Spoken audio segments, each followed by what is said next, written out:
मस्तकों के झुंड। 16 दिन 23 जिले 1300 किलोमीटर और 67 विधानसभा सीटों से गुजरी महागठबंधन की वोटर अधिकार यात्रा अब खत्म हो गई है।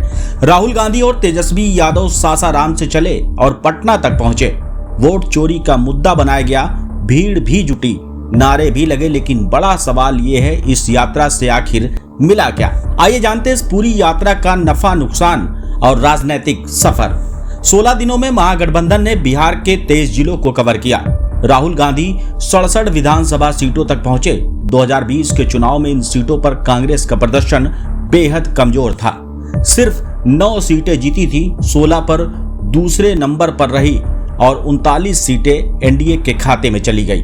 साफ था कि राहुल के सामने चुनौती बड़ी थी और इसी को बदलने की कोशिश की गई। वरिष्ठ पत्रकारों के मुताबिक इस यात्रा से सबसे ज्यादा फायदा कांग्रेस को संगठनात्मक स्तर पर हुआ है। राहुल गांधी की मौजूदगी से कांग्रेस के निष्क्रिय कार्यकर्ताओं में ऊर्जा आई है, लेकिन सवाल ये है कि क्या ये ऊर्जा वोट में बदलेगी या सिर्फ भीड़ तक सीमित रहेगी। यात्रा की सबसे बड़ी चूक मुद्दों का चुनाव रहा।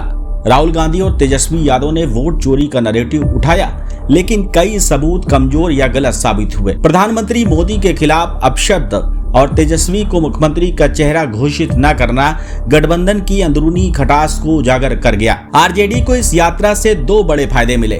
पहला, राहुल और तेजस्वी के बीच मजबूत केमिस्ट्री, जिससे सीट बंटवारे और वोट ट्रांसफर में आसानी होगी। दूसरा, कांग्रेस अगर दलित वोट बैंक में सेंध लगाएगा तो आरजेडी को भी उसका फायदा मिलेगा।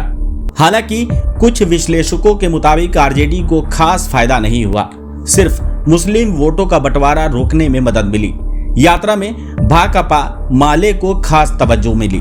दीपांकर भट्टाचार्य पूरे 16 दिन राहुल गांधी के साथ रहे। इससे गठबंधन में उनकी राजनीतिक अहमियत और भी बढ़ गई। वहीं वीआईपी प्रमुख मुकेश साहनी को भी बराबर सम्मान दिया गया, जिससे एनडीए में जाने की अटकलें खत्म हो गई। यह संदेश गया कि मल्लाह वोट बैंक को साथ लाने में साहनी महत्वपूर्ण है। जेडीयू ने इस यात्रा को चुनावी नौटंकी बताया। प्रवक्ता अंजुम आरा ने कहा कि बिहार की जनता विकास चाहती है, न कि राजनीतिक ड्रामेबाजी। वहीं बीजेपी ने राहुल तेजस्वी पर बिहार का और प्रधानमंत्री का अपमान करने का आरोप लगाया। प्रवक्ता प्रभात मालाकर ने कहा कि महागठबंधन उन लोगों के साथ चला जिन्होंने बिहारियों का अपमान किया था। लोग इस अपमान को भूलेंगे नहीं। तो कुल मिलाकर महागठबंधन की वोटर अधिकार यात्रा ने भीड़ तो जुटाई, कांग्रेस में जान भी फूंकी और गठबंधन को एकजुट दिखाया। लेकिन सवाल वहीं का वहीं है, क्या ये यात्रा वोटों में बदलेगी? क्या इससे महागठबंधन एनडीए को चुनौती दे पाएगा या फिर ये सिर्फ दिखावा बनकर रह जाएगी?